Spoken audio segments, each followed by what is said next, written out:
Yes, Rivers of Blood is dead.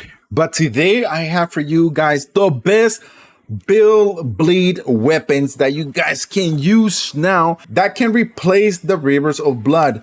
I know a lot of you guys didn't get to experience when the Rivers of Blood was very OP. The cheat sheet weapon to go to just takes out everyone. But today I have 5 different weapons that I have taken my time, guys, and been able to test one after another.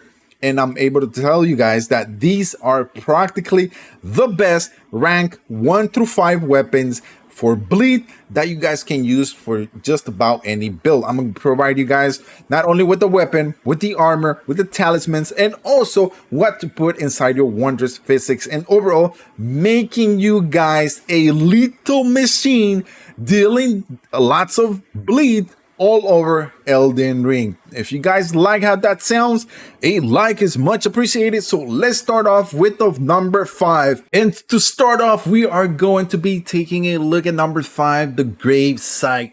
This weapon is something that you guys shouldn't overlook because it's a very OP weapon, especially when we add a couple of ash words. As you guys were able to see in my previous build video, you guys got to see the Bloody Ripper. This combination of those 2 grave sites are just something that you guys need to experience because it deletes and practically just takes out anyone that gets very close to you.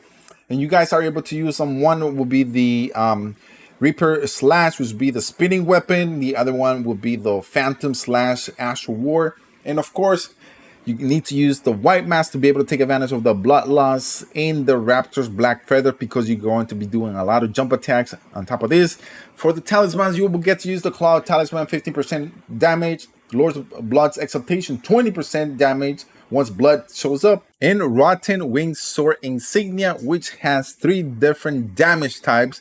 And on top of this, the Millicent Prosthesis, those 2 you can get from the Millicent quest line.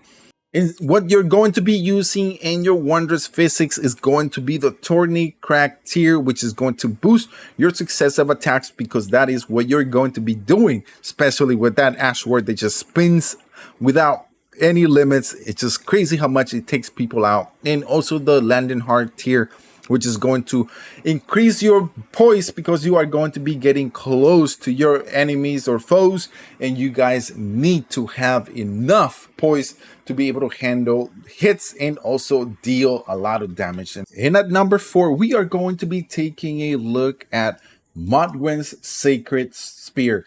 This one is very OP.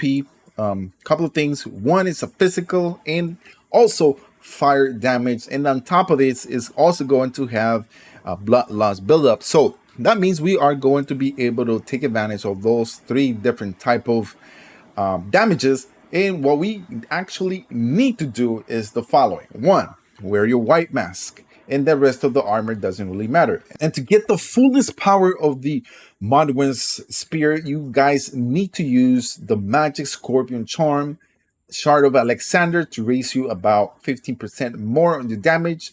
Rotten Winged Sword Insignia, that's going to give you a 3, 6, and 13% damage.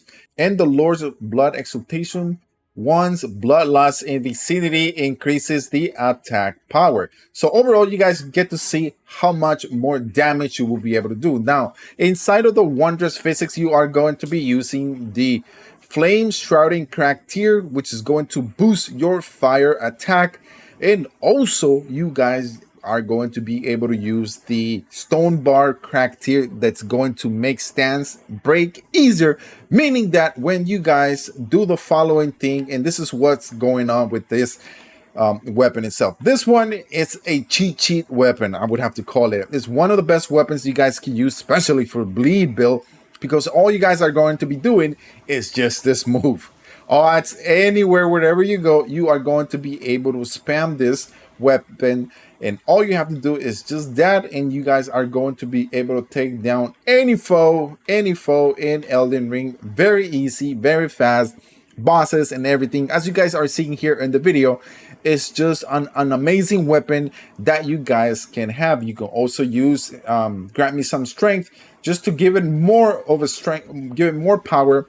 And overall, this weapon is going to be deleting bosses. And you may ask yourself, why number 4?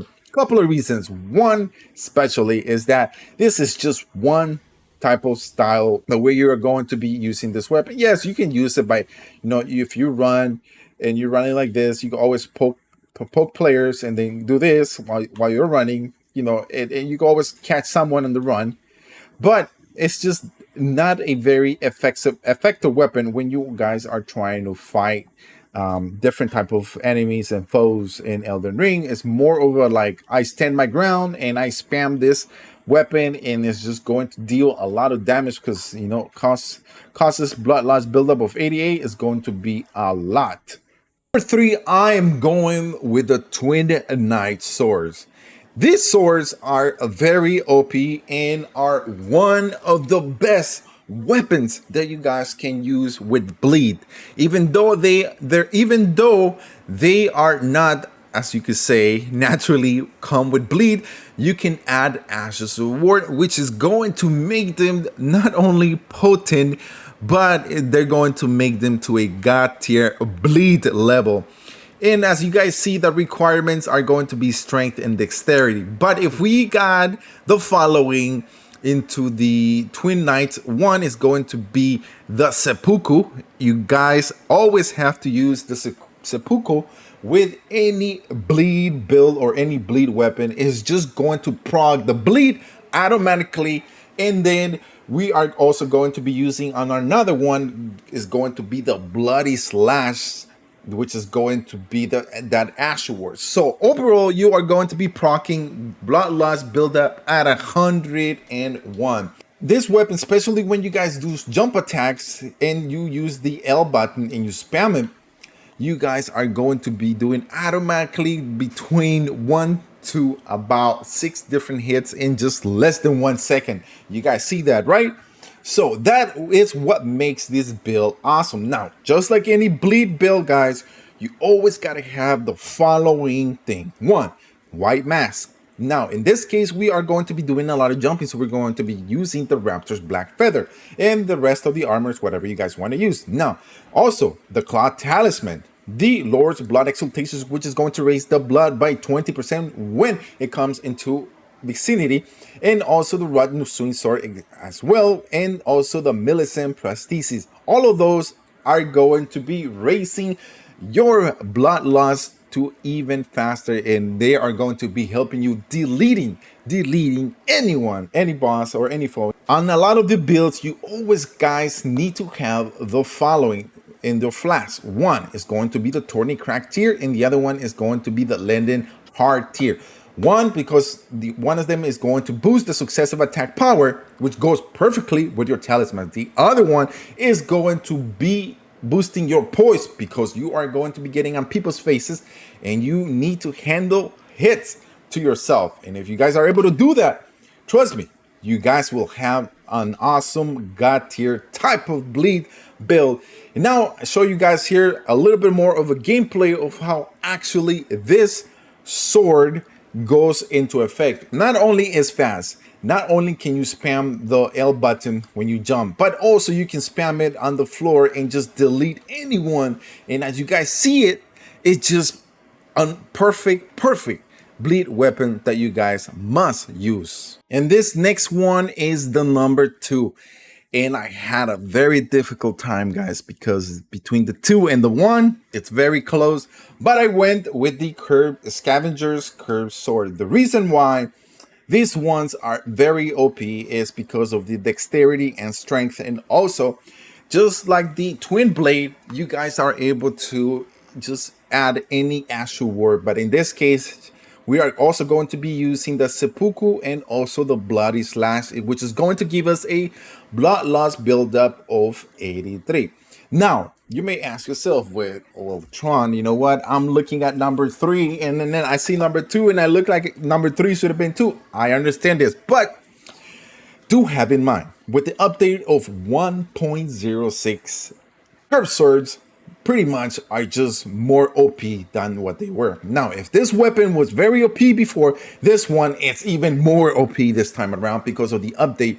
Not only the effect, the hard attack on this one, and also the light attack, and also when you get hit and you are able to get out of the break away from the hit, now you are able to do that little move even faster. So that's what makes this weapon even better now. So at number 2, you add those ashes of ward, the seppuku on 1, the bloody slash. You guys are going to be deadly, and just like I explained to you earlier, the white mask, 3 raptors, black feather, because you guys are going to be doing a lot of jumping, and then the claw talisman, the lower blood exaltation, and also the rotten swing sword insignia, along with the Millicent prostheses. You guys are going to be deadly. And then on top of that, add the wondrous physics, which is you're going to be adding the tourney crack tier to boost your successive attack power, and also the Linden hard tier, which is going to temporarily boost your poise, so you guys will be able to take a lot of damage. Now, as you guys see here in this example, you get to see how potent this weapon it is. Now, just like any other bleed weapon, you guys want to make him stronger, you always have to have 2. If you guys are having difficulty getting 2 because you have to go to NG+, you guys can always go to our Discord. The link is going to be in the description, and just, shout out anyone. Hey, can someone give me an extra scavenger sword or something like that? So I'm sure someone there on our Discord will be able to help you guys out. And our number 1 bleed weapon is going to be none other than Margott's Curse Sword. This one gets the number 1 slot because of the following reasons. It does have a blood loss buildup of 85, but what makes this weapon special is the additional affinity that is in the skill itself. So we take a look at, it says, Curse Blood Slice. Braced in, change forward to deliver a downward diagonal slice. The bloody trail of blade is followed by a burst of flame. So you guys, not only are you dealing physical damage, you are also dealing blood loss build up at 85, and on top of that, you guys are doing fire damage, which means that we are able to take advantage of a couple of talismans to make this even more potent. And as you guys see here, the special skill is what separates this weapon from any others. And so if you're asking yourself the question, does this take the place of Rivers of Blood? And my answer to you guys is a yes. If you guys want to know more about it, I have a video here that's popping out. It goes in really good details and just explains to you why the Rivers of Blood is pretty much dead compared to the 5 weapons that I have provided to you guys as being the best bleed weapons. And then to maximize the power of this weapon, we're going to be using the white mask. Armor doesn't really matter. And now in regards to the talisman, it's all up to you on certain things. One is a must, is the Shard of Alexander. The Kyrian Filigree Crest, well, that one is just to save you an FP, but you can also include some other talisman. You can include the following, which is going to be the Fire Scorpion Charm, which will take advantage of the fire that is within the blade itself. And you guys can use the Ritual Sword Talisman, which is going to boost your power from the beginning, and also the Lord's Blood's Exaltation. On top of this, we are going to be adding in the Flask of Wondrous the boost fire attacks for 3 additional minutes, and also the Stone Barb Crack tier, which is going to make stance break easier for any foe or any boss in the game itself. Now, this sword itself, not only does it deal a heavy attack, which is a strong attack, but it also deals a very nice light attack. But what I told you, like I said to you guys, the special thing is this special skill, because as you guys see that, not only does it do blood, but also does the fire, and then anything around it, you guys see how the area around it is just very full of fire, and is just going to take down. And if you guys keep spamming, it does have a 2 style of attack. So if you guys one, and then followed by a shorter one, which is that. And this is what makes this weapon better than Rivers of Blood. It just deals more damage, is able to melt bosses faster than the Rivers of Blood. Overall, putting this as a number 1 bleed weapon. So Let me know, guys, in the comment section below if you guys have your own top 5 bleed weapons that you guys want to share in the comment section below. I love to see that. But once again, thank you guys for watching. Thank you for the support. And if you're new to the channel, why not hit the subscribe button? We got more Elden Ring videos and more gaming related videos coming to you guys. Now, if you guys are into samurai's builds, take a look at this potent build that has not only magic but also has lightning in it. Is going to be give you guys another way of playing as a samurai.